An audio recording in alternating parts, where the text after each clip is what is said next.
So we did factoring by grouping earlier. And factoring by grouping was what kind of polynomial? What did it look like if we were going to use factor by grouping?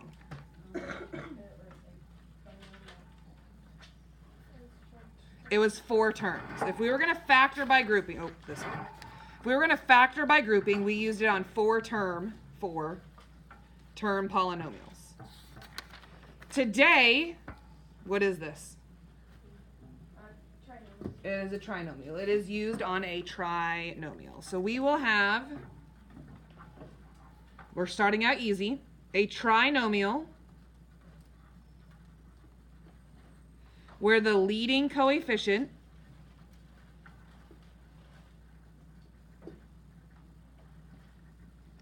is 1. Or you could say that there isn't one, right? It's just x squared or b squared or y squared. A trinomial, 3 terms, and the leading coefficient is going to be 1.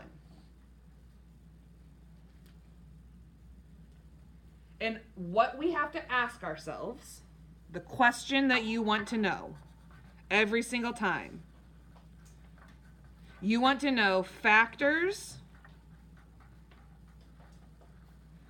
of C that have a sum of B. Factors of C that have a sum of B. That is what we are looking for. Factors of C that have a sum of B. And we've been doing these in our bell work, right? We've just not taken it to the next step. Factors of C that have a sum of B. And, you know, if you notice,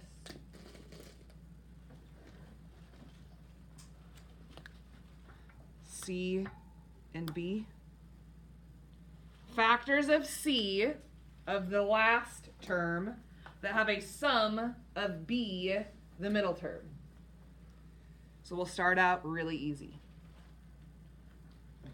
X squared plus 10x plus 24. So you can flip back to your factor squares if you cannot think of this. But we are looking for factors of, what's my C value? 24. That have a sum of, what's my B value? 10. Now, if you can't think of it, you'd go to 24 and you'd look at the factors. Well, 1 and 24 make 24 when multiplied, but they do not make 10 when added. 2 and 12 make 24 when multiplied, but 2 and 12 do not make 10 when added. 6 and 4 make 24 when multiplied. 6 plus 4 makes 10 when added.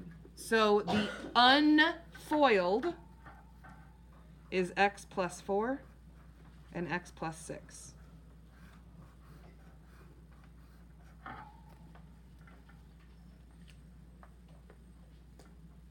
Don't believe me? Let's foil it.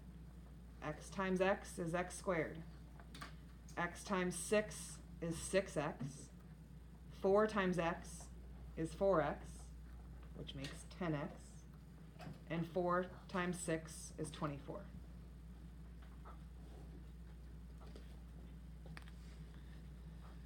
Let's try another one.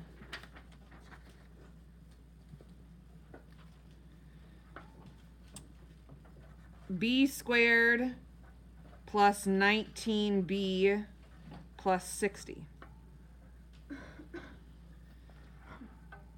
So again, the whole purpose of this is to take this trinomial and figure out a binomial times a binomial. Can it be done? So we want factors of 60. And we want a sum of 19. 60 19. If you do not know factors of 60 off the top of your head, you go to your factor squares. 1 and 60 make 60, but they do not make 19. 2 and 30, 3 and 20, 4 and 15. That's what we're looking for, correct? So my answer is B plus 4 and B plus 15. Factors of C that have a sum of B.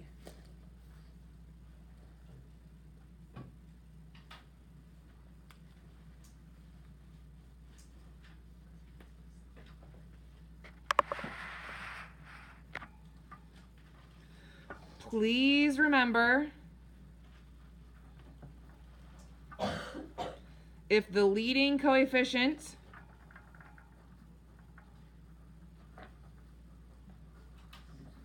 is negative, factor out, correct?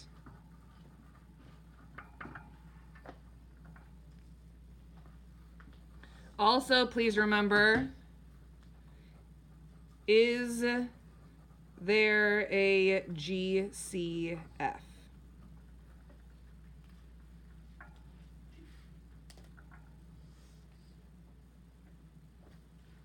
You've got to look for those things.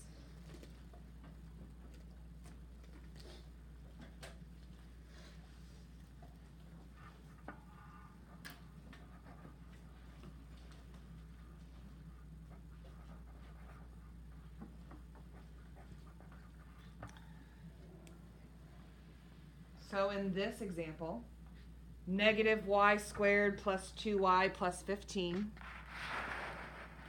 We have a leading coefficient that is negative. So I'm going to factor that out. Negative 1 parentheses y squared. What happens next? Minus 2y minus 15.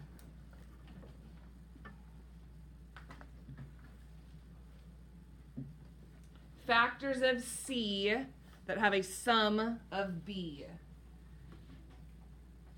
Factors of C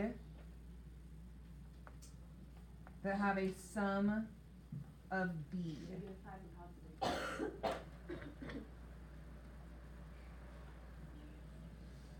Negative, what's my C value? Negative 15, right? And sum of negative 2. This can sometimes be hard because we know that a product of negative 15, one is positive, one is negative. So it kind of doubles the amount of choices we have. Because I could do positive 15 and negative 1, or I could do negative 15 and positive 1, right? There's double. So what times what makes negative 15 but gives me a sum of negative 2? Negative 5 and positive 3. Right? Negative 1 times y minus 5 and y plus 3. Those together make negative 15, but when added together make negative 2. But my answer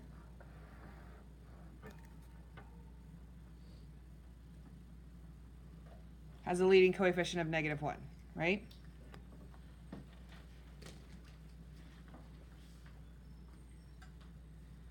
Let's try this one.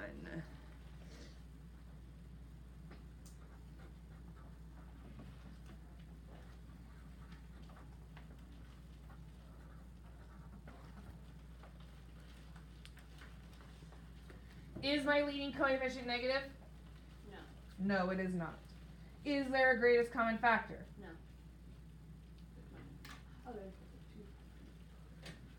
Remember, especially today, we're not going to have a leading coefficient. So if you have a leading coefficient, there is going to be today, most likely, a greatest common factor. What is my greatest common factor? 4. Probably 4. Double check with a calculator, right? 4 And then we have x squared. What? 4x squared plus 2x minus 64? 63. 63.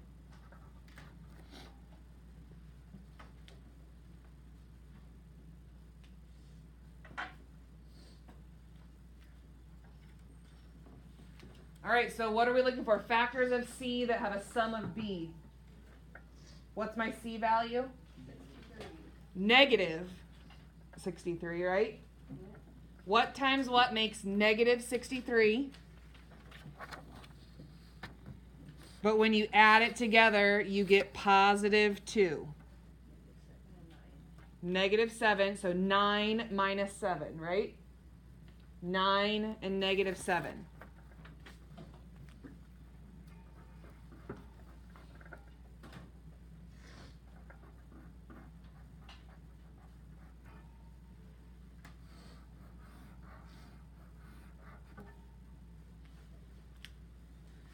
The last piece that you might need to look for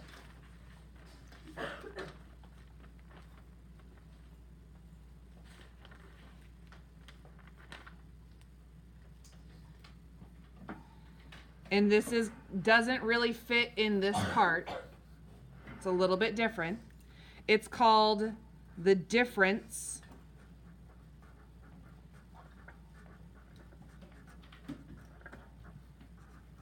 of squares.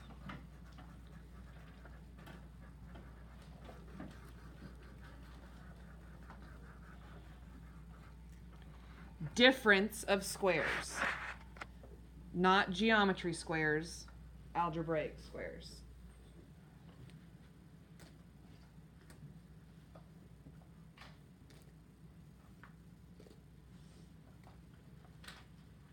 Difference of squares. For example, x squared. Is that a square? Yeah, x times x is x squared. Difference means what mathematically? Subtraction. And 64. Is 64 a square? Yes.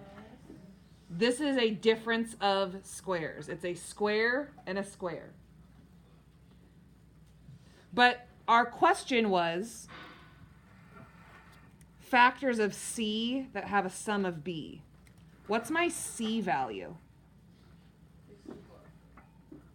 Negative 64, right? Mm-hmm. What's my B value? 1. 0. This is really this problem. We just don't put that 0 in the middle. Because it doesn't do anything, right? Factors of C that have a sum of B. What times what makes negative 64, but when you add it, you get 0. 8 and negative 8.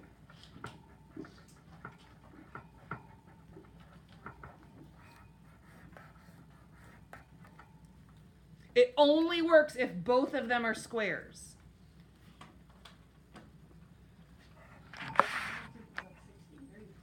If it's 63 minus 63, it cannot be factored. If you had b squared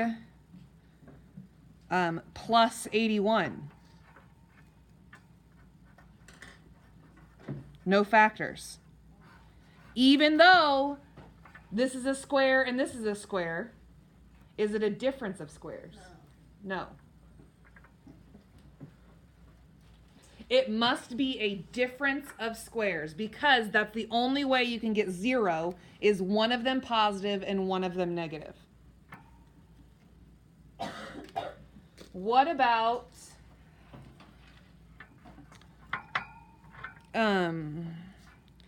x to the third minus 9x?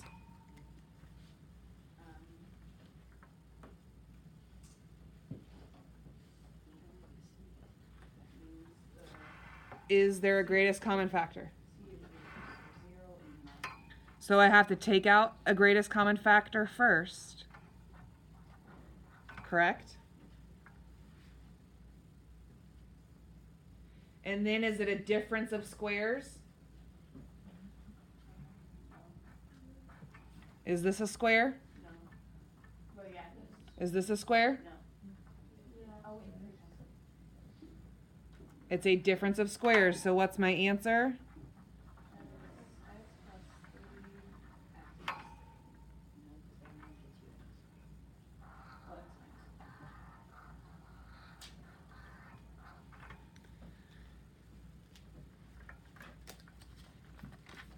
I'm going to give you 5 problems to practice. Are you ready?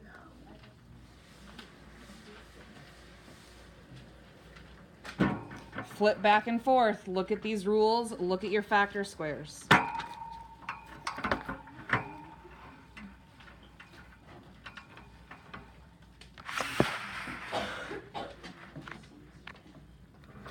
All right.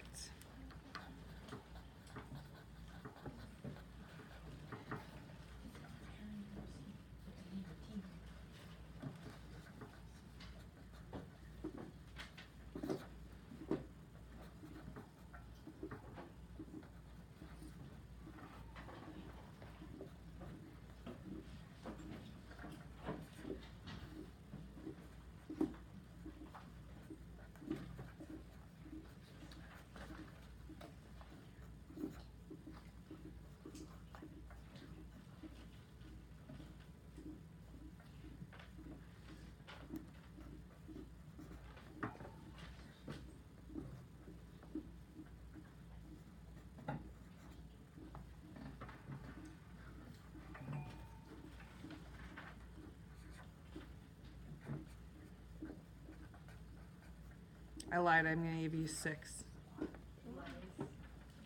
You'll survive. What happens if I don't do this problem? You'll explode. Seems a bit extreme, no, it's going to. I mean, why risk it?